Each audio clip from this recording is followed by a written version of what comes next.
La première chose que je vais faire, putain, elle est super ma table de repassage.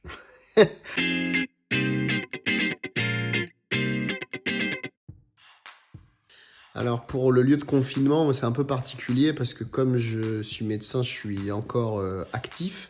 Donc j'ai la chance, entre guillemets, de pouvoir sortir tous les jours, sauf le week-end. Donc là, je suis vraiment confiné puisque je travaille pas le week-end, j'ai cette chance pour l'instant.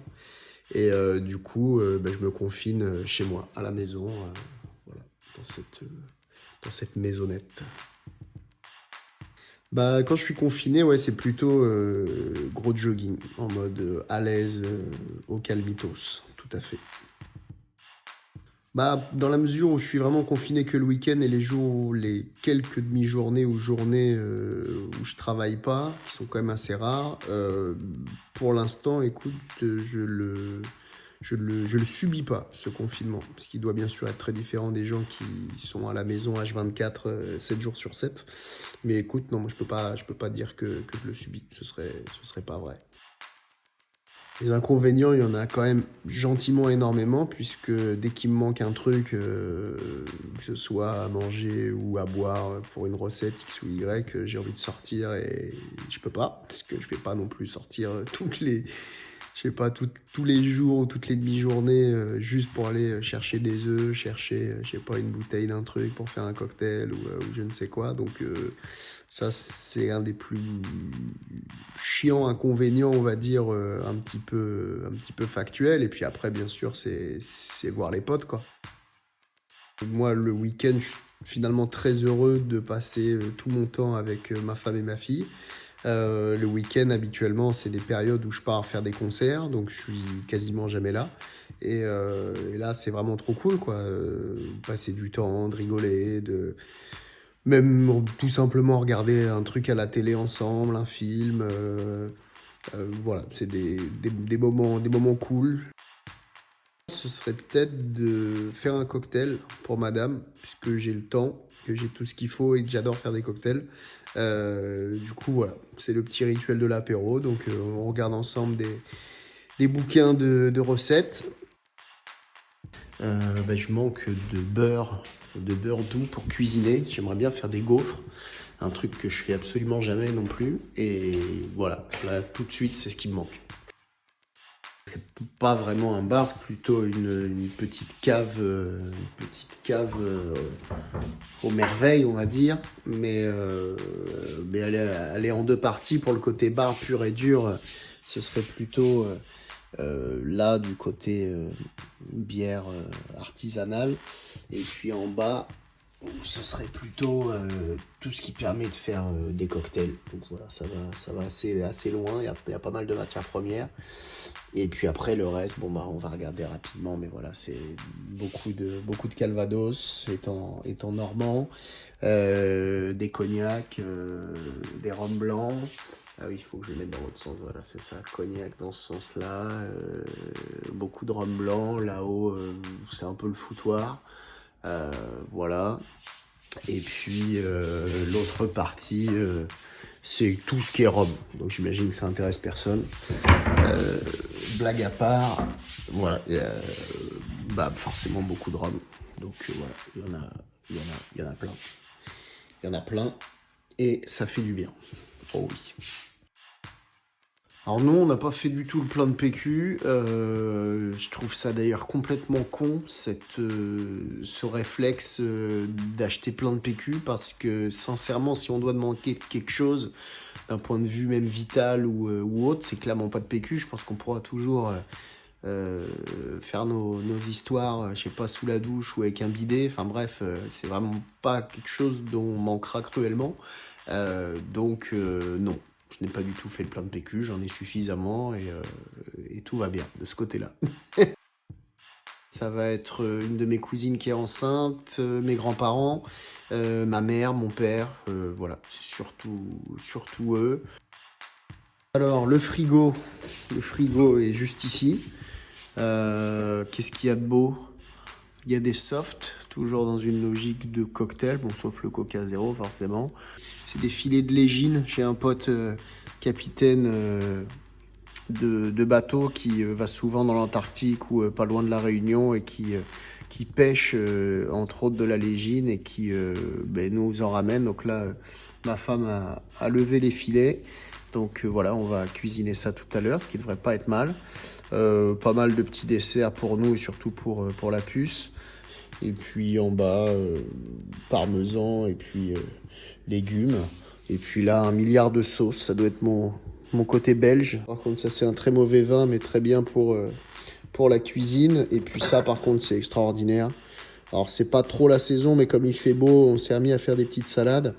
Ça, c'est extraordinaire. C'est un vinaigre balsamique de cidre qui vient de chez Camus.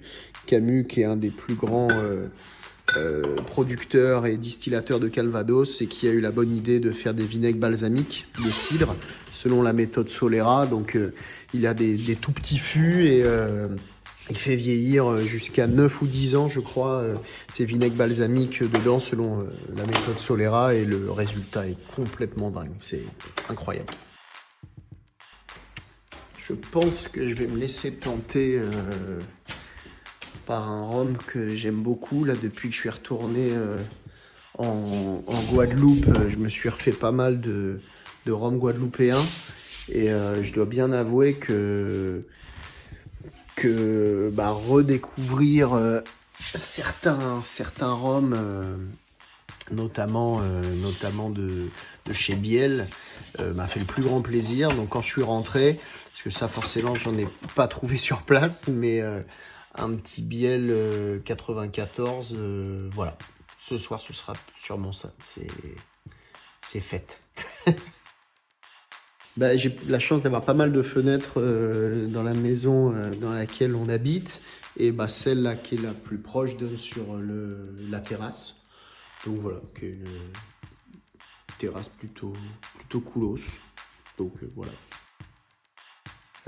Écoute, le temps passe tout seul assez vite, hein, les rares jours où je suis confiné, puisqu'avec un petit bébé à la maison, ça occupe énormément. Et puis, non, globalement, franchement, on voit pas trop le temps passer. Hein. Ouais, sinon, on va regarder Netflix, des films, des mangas. Là, je me suis remis dans pas mal de mangas, les Miyazaki notamment, Akira d'Otomo, enfin bref, des trucs que j'ai envie de voir ou revoir depuis un moment, quoi.